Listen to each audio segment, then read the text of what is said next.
BEd part third honours 6 paper के अंतर्गत महान आर्थिक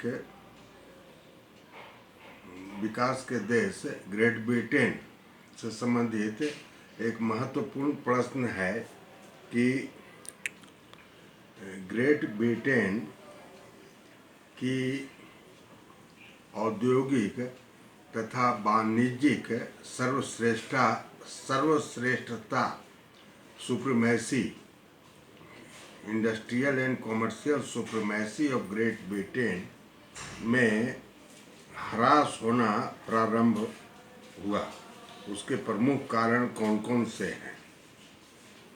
तो हम लोग जानते हैं कि 19वीं सदी ग्रेट ब्रिटेन की सदी मानी जाती है, क्योंकि औद्योगिक क्रांति के फलस्वरूप इंग्लैंड का न सिर्फ औद्योगिक विकास तीव्र गति से हुआ, बल्कि स्वतंत्र व्यापार के फलस्वरूप उसका व्यापार वाणिज्य ये सब भी बहुत तीव्र गति से आगे विकसित हुआ, जिसके फलस्वरूप उस देश का तीव्र गति से औद्योगिक तीव्र गति से आर्थिक विकास हुआ। उस समय यूरोप के एक प्रमुख देश फ्रांस थे, जहाँ की राज्य क्रांति के कारण वह सर्वश्रेष्ठ देश संपन्न नहीं हो सका, और भी जर्मनी, जापान, संयुक्त राज्य अमेरिका थे, ये उस समय के सिरमौर नहीं थे।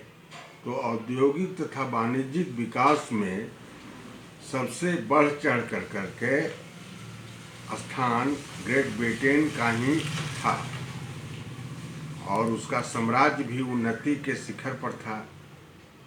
किंतु 19वीं शताब्दी के अंतिम वर्षों में, विशेष करके 1870 ईस्वी के बाद, इसकी औद्योगिक तथा वाणिज्यिक सर्वश्रेष्ठता में ह्रास होना प्रारंभ हो गया।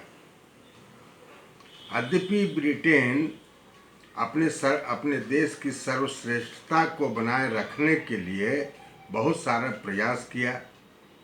ब्रिटेन अपने अदृश्य व्यापार इनविजिबल ट्रेड, जिसके अंतर्गत बीमा, बैंकिंग, जहाजरानी है, उसमें वह नवीन तकनीक का प्रयोग करने के फलस्वरूप उसकी सर्वश्रेष्ठता प्रथम महायुद्ध के पहले तक इंग्लैंड बनाए रखने में सफल रहा। परंतु प्रथम विश्व युद्ध ने इंग्लैंड की सर्वश्रेष्ठता को समाप्त करने में, जिस प्रकार से आग में घी काम करती है, उसी प्रकार से प्रथम विश्व युद्ध के पश्चात इंग्लैंड की औद्योगिक तथा वाणिज्यिक विकास में सर्वश्रेष्ठता जाती रही, और संयुक्त राज्य अमेरिका, जर्मनी, जापान, फ्रांस आदि देशों ने इंग्लैंड को खुली चुनौती, जिसे कट थ्रोट कंपटीशन या गला घोट प्रतियोगिता भी कहते हैं, देना प्रारंभ किया। हम लोग जानते हैं कि पूंजीवादी अर्थव्यवस्था के अंतर्गत गला घोट प्रतियोगिता की समस्या पाई जाती है। तो इस प्रतियोगिता में इंग्लैंड पिछड़ता चला गया। अब इस इंग्लैंड पिछड़ता चला गया तो अब यह प्रश्न उत्पन्न होता है कि जो इंग्लैंड जो सिरमौर था, सर्वोच्च स्थान प्राप्त किए हुए था औद्योगिक वाणिज्यिक विकास में, सभी देश का आर्थिक विकास उससे जैसे अपेक्षाकृत कम था, इसका भारत जैसा बहुत बड़ा उपनिवेश था, इसके बावजूद उसकी सर्वश्रेष्ठता में ह्रास के प्रमुख कारण कौन कौन से हैं? तो प्रमुख कारण एक नहीं है, बल्कि कई प्रमुख कारण बताए जाते हैं। सर्व प्रमुख कारण है कि इंग्लैंड की औद्योगिक क्षमता में ह्रास उत्पन्न होने लगा। प्रथम विश्व युद्ध के बाद इंग्लैंड की औद्योगिक क्षमता गिरकर 1.8% तक सिमट गई, जबकि अमेरिका, जापान, जर्मनी की औद्योगिक विकास 5-6% वार्षिक दर से आगे बढ़ रही थी। इस प्रकार से स्पष्ट होता है कि औद्योगिक उत्पादन क्षमता में कमी के कारण इंग्लैंड की सर्वोच्चता का जो स्थान था, सर्वोच्च जो था, सबसे बड़ा जो स्थान था, वह जैसे गिरावट के कगार पर पहुंच गया।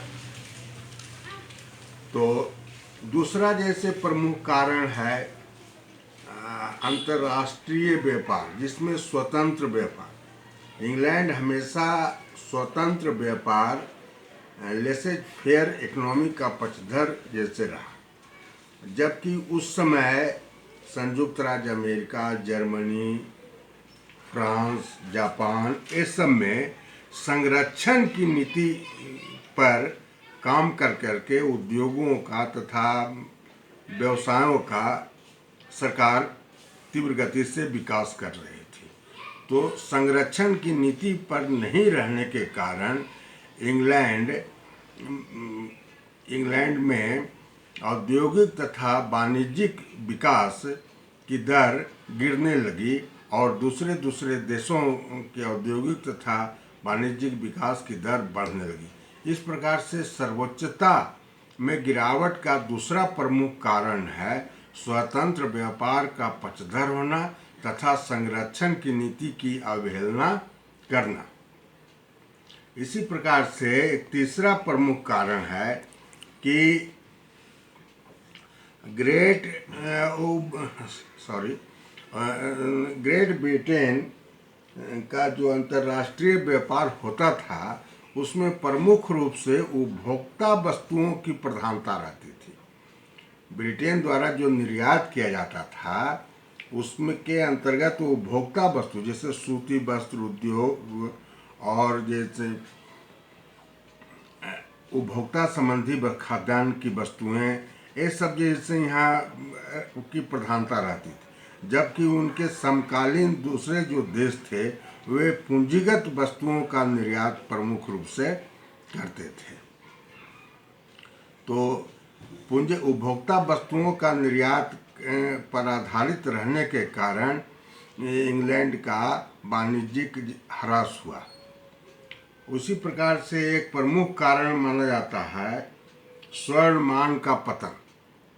प्रथम विश्व युद्ध के बाद स्वर्ण मान का पतन हो गया, परंतु इंग्लैंड अभी भी स्वर्ण मान का पक्षधर ही रहा और इंग्लैंड स्वर्ण मान का पक्षधर रहने के कारण उसके जैसे स्वर्ण कोष में भारी गिरावट आई और उसकी सर्वोच्चता खतरे में पड़ गई। इस प्रकार से एक प्रमुख नीति जैसे और भी मानी जाती है कि क्यों उसके सर्वोच्च स्थान में गिरावट आई, उसका माना जाता है मौद्रिक नीति। प्रथम विश्व युद्ध के बाद जब सभी देश ने स्वर्ण मान का परित्याग कर दिया था और परित्याग करने के बाद सभी देशों ने अपनी मुद्रा का अवमूल्यन कर दिया, डिवैल्यूएशन, जबकि इंग्लैंड ने स्वर्ण मान का परित्याग नहीं किया और न ही अपनी मुद्रा का अवमूल्यन ही किया। तो इसका प्रभाव यह हुआ कि इंग्लैंड की बनी हुई वस्तुएं अंतर्राष्ट्रीय बाजार में महंगी हो गई और दूसरे देशों की वस्तुएं सस्ती हो गई, जिसके फलस्वरूप इंग्लैंड का निर्यात की मात्रा में कमी आ गई और आयात की मात्रा में वृद्धि हुई और इस प्रकार से व्यापार में घाटा लगने के कारण वाणिज्यिक सर्वश्रेष्ठता इसकी जाती रही। इस प्रकार से यह स्पष्ट होता है कि इंग्लैंड की वाणिज्यिक सर्वश्रेष्ठता में ह्रास के कई कारण हैं। न सिर्फ उसकी औद्योगिक क्षमता में ह्रास हुआ, बल्कि उपभोक्ता वस्तुओं की प्रधानता और स्वर्ण मान का पक्षधर और दोषपूर्ण मौद्रिक नीति वित्तीय नीति उस समय के तत्कालीन वित्त मंत्री चर्चिल थे और चर्चिल की वित्तीय नीति तथा मौद्रिक नीति बड़ा ही दोषपूर्ण थी। वे हमेशा स्वर्णमान के पक्षधर माने जाते थे और अपने देश की मुद्रा पाउंड स्टर्लिंग का वे अवमूल्यन करना नहीं चाहते थे। वे चाहते थे कि इसका वैल्यू अन्य देश की मुद्राओं की अपेक्षा बढ़ चढ़ कर करके रहे। तो इसका प्रभाव जैसे यह हुआ कि वे स्वतंत्र व्यापार के पक्षधर रहे तो जरूर, परंतु संरक्षण की नीति नहीं रखने के कारण देश के उद्योग धंधों में तथा वाणिज्य में गिरावट की समस्या, पतन की समस्या जैसे उत्पन्न होने लगी। गला घोट प्रतियोगिता के कारण उस समय के तत्कालीन जो देश थे, संयुक्त राज्य America, Germany, Japan, France, England से आगे बढ़ गए।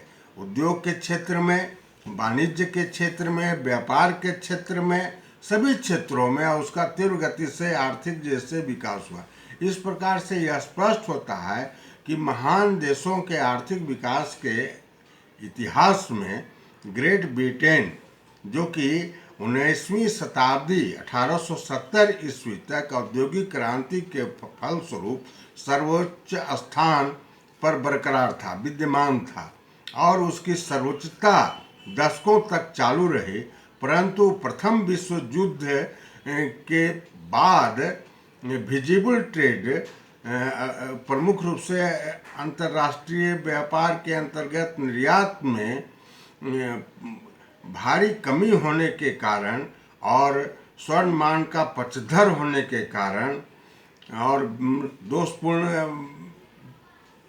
विदेशी व्यापार की नीति के कारण उसकी सर्वोच्चता का स्थान जो है सो जाता रहा और गला घोट प्रतियोगिता में वह संयुक्त राज्य अमेरिका, फ्रांस, जर्मनी, जापान जैसे जैसे उभरते हुए महाशक्तिशाली देशों से पिछड़ने लगा।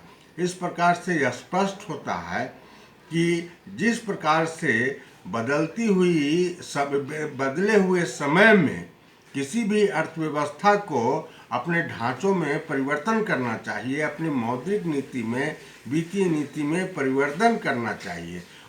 लेकिन इंग्लैंड हमेशा जिस कन्वेंशनल देश रहा, मतलब परंपरा का जैसे वहाँ निर्वाह जैसे में करने में वहाँ की सरकार जैसे बहुत पक्षधर रहती है। हम लोगों को ज्ञात है कि इंग्लैंड का संविधान भी लिखित नहीं है, परंतु वहाँ परंपरा के अनुसार रीति रिवाज के अंतर्गत अनुशासन तीव्र गति से पाई जाती है।